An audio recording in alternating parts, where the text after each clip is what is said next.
Magandang gabi Pilipinas mula sa Pag-asa DUST sa lagay ng panahon.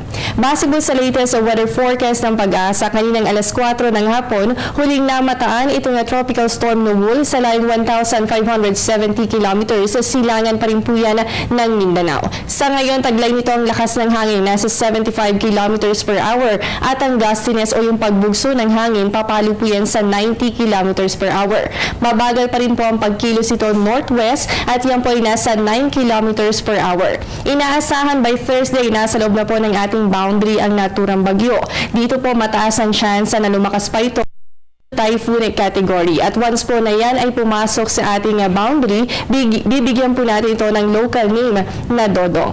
Dalawang scenarios naman po ang inaasahan natin kaugnay sa tropical storm Nubul. Una, sa pagpasok po niyan, posibleng maging landfalling yan at tumama po yan dito sa may bahagi ng Mindanao at kikilos po yan dito sa may eastern section ng Southern Luzon, kaya naman posibleng maapektuhan po nito ang Bicol region bago po kumilos yan papunta dito sa central at northern Luzon hanggang sa makalabas ng ating boundary. Pangalawa, mataas naman po ang posibilidad na once na pumasok po yan sa ating ay lalapit lamang yan sa ating landmass at magre-recurve o lilihis palabas ng ating boundary. So alin man dito sa dalawa ay mataas po ang posibilidad na maapektuhan ito ang lagay ng ating panahon. Sa katunayan, by Friday, Saturday and Sunday, posible pong maranasan ang mga pag-ulan, partikular po yan dito sa may eastern section ng Visayas kasama po ang Bicol region at dito rin po sa may silangang bahagi ng Mindanao. Inaasahan naman po by Wednesday or Thursday next week, yan po ay nasa labas na ng ating boundary. Pero ngayon na mainit ang panahon, marami po sa mga kababayan natin maasa sa ulan. Kaya naman sa pagpasok ng bagyo sa PAR, malaki naman po ang maitutulong nito. Gaya na lamang ng pagbibigay ng supply ng tubig sa mga dam sa bansa. Malaki rin po may tutulong ng bagyo lalo na sa irigasyon dahil marami po sa mga sakahan sa bansa ang kasalukuyang nakakaranas na ng tagtuyot. At ang ulan na dadalhin po ng bagyo ay makakatulong din po para malinis ang polusyon sa hangin at mabawasan po ang init ng panahon. At gaya po ng nasabi natin kanina, mas makakatulong ang bagyo para punuin muli ang tubig sa mga dam. So kung titignan po natin datos ng Pag-asa para po sa Angat Dam, ang current water level dito approximately ay nasa 186.03 meters. So within 24 hours magmula po kahapon, yan ay bumaba sa point o negative 0.13 meters. At para naman po sa Magat Dam, ang current water level dito ay nasa 179.09 meters. At gaya po ng Angat ay bumaba rin po ito sa 0.13 meters.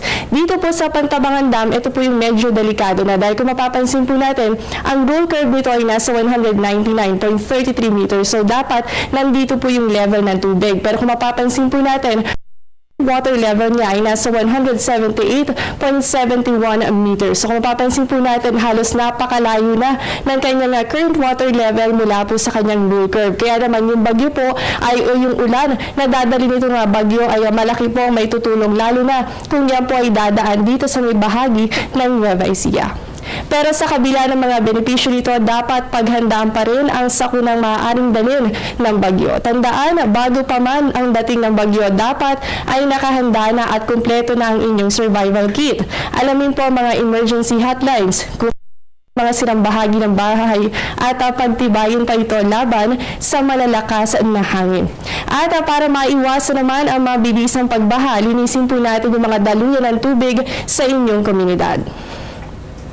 Sa mga susunod na oras naman, asahan po natin ang patuloy na pag-iral ng easterlies sa bansa, partikular pa rin po yan dito sa may eastern section ng Luzon, kasama po ang Visayas at Mindanao. Ibig sabihin, ngayong gabi hanggang bukas, asahan po natin ang papatuloy nga itong good weather condition. Pero gaya kanina, posible pa rin natin maranasan ang mga panandaliang pag-ulan sa hapon at sa gabi.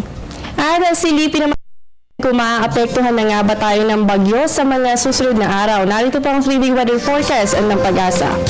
Sa Baguio City, magpapatuloy po siya ng good weather conditions simula bukas araw ng Martes hanggang sa darating na Huwebes. Posible pa rin ang mga panandaliang pag-ulan. At sa inyong areas po, ang agwat ng temperatura asahan yan sa 16 to 25 degrees Celsius.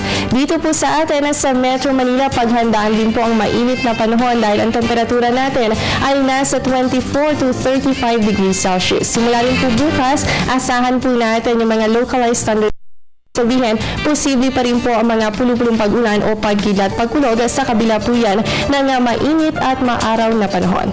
Sa Metro Cebu naman po, asahan siya ng good weather condition for the next 3 days. Sa Metro Davao naman po tayo, makakaranas kayo ng mga pag-ulan bukas po yan araw ng Martes at asahan naman po ang unti-unting pagganda ng panahon pagsapit po ng Miyerkules at ng Huwebes.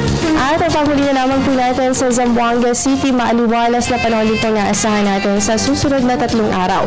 Posible pa rin naman ang pagkakaroon ng bahagyang maulap na kalangitan at kasamang pulupulong pag-ulan o pagkidlat o pagkulog. Ang temperatura po yan ay nasa pagitan ng 24 to 35 degrees Celsius. Bukas naman po sisikat ang araw, 5:32 ng umaga at lulubog naman po yan 6:13 ng gabi.